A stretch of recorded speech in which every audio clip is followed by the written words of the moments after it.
ஸ்ரீ ரகுவம்சம் 82ஆம் பகுதி. நற்குணமிக்க விஸ்வாசு நற்குணங்களை பெற்றார். மேலும் ஹிரண்யநாபன் என்ற ஆவி அவரது முதுகில் தோன்றியது.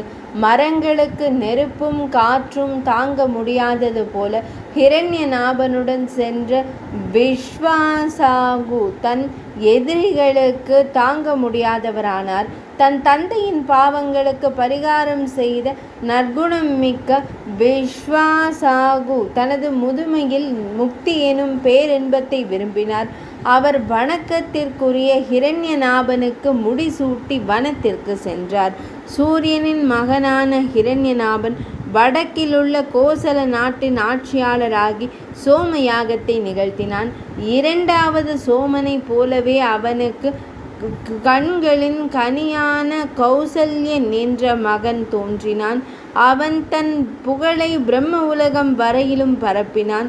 அவனது மகனின் பெயர் பிரம்மிஷ்டன். பிரம்ம அறிஞரான பிரம்மிஷ்டரிடம் ராஜ்யத்தை ஒப்படைத்ததன் மூலம் கௌசல்யன் பிரம்ம கூட்டணியை பெற்றான். மேன்மை மிகு பிரம்மிஷ்ட அரசர் தந்தையை இழந்தார். அவர் மக்களுக்கு எந்த துன்பமும் இன்றி ராஜ்யத்தை ஆண்டார். அவரது காலத்தில் மக்கள் ஆனந்த கண்ணீருடன் செழித்து வாழ்ந்தனர்.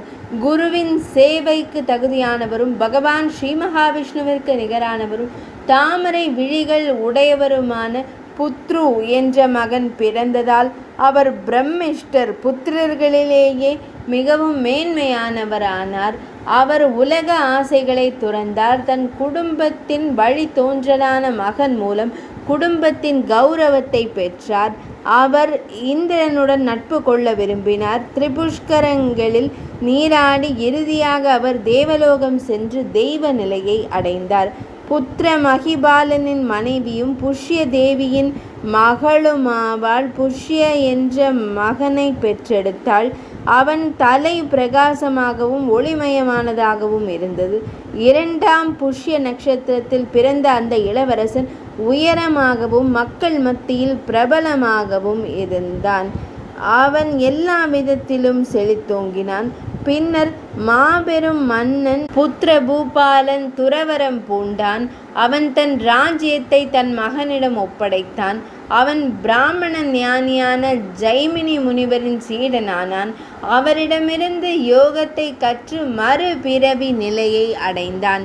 புஷ்யுவிற்கு பிறகு துருவனுக்கு நிகரான அவனது மகன் துருவச்சந்திரன் என்ற பெயரில் புகழ்பெற்ற அரியணை ஏறினான். பெரும் நற்குணமும் சத்தியமும் கொண்ட மனிதனான அவனுடன் சமாதானம் கொள்ளாத எதிரி மன்னர்கள் அவனுடன் சமாதானம் செய்து கொண்டனர். பெரிய விழிகளும் சிறந்த மனிதனுமான துருவசந்தி ஒரு நாள் வேட்டைக்கு சென்றான்.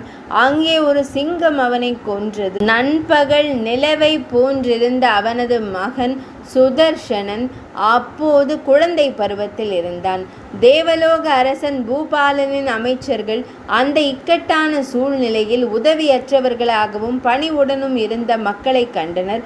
ஒற்றுமையுடன் அவர்கள் அரச குடும்பத்தின் ஒரே வாரிசான அந்த சுதர்சனனை வழக்கம் போல் அரியணையில் அமர்த்தினர். சந்திரன் நிறைந்த வானத்தைப் போலவும் சிங்கக்குட்டி நிறைந்த வானத்தைப் போலவும் ஒற்றை தாமரை மொட்டு நிறைந்த குளத்தைப் போலவும் ரகுவம்சம் அந்த சிறுவன் மனிதனால் ஆளப்பட்டது. மகுடம் சூடிய அந்த சிறுவனை உலகம் அவனது தந்தைக்கு சமமாக கருதியது.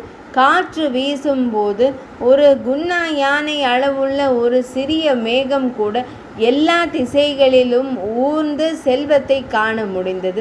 6 வயதான சுதர்சனன் பிரகாசமான ஆடை அணிந்து தன் தாயின் உதவியுடன் யானையின் மீது ஏறினான். அவன் அரச வீதியில் நடந்து சென்றபோது மக்கள் துருவங்களின் சந்திப்பை மதிப்பது போலவே அவனையும் ஒரு பிரபுவாக மதித்தனர். அவன் சிறுவனாக இருந்ததால் அவனால் மூதாதையர் அரியணையை எளிதில் கைப்பற்ற இயலவில்லை.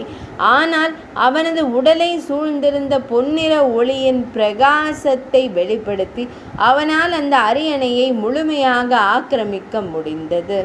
ரகுவம்சத்தின் 82ஆம் பகுதி இனிதே நிறைவடைந்தது.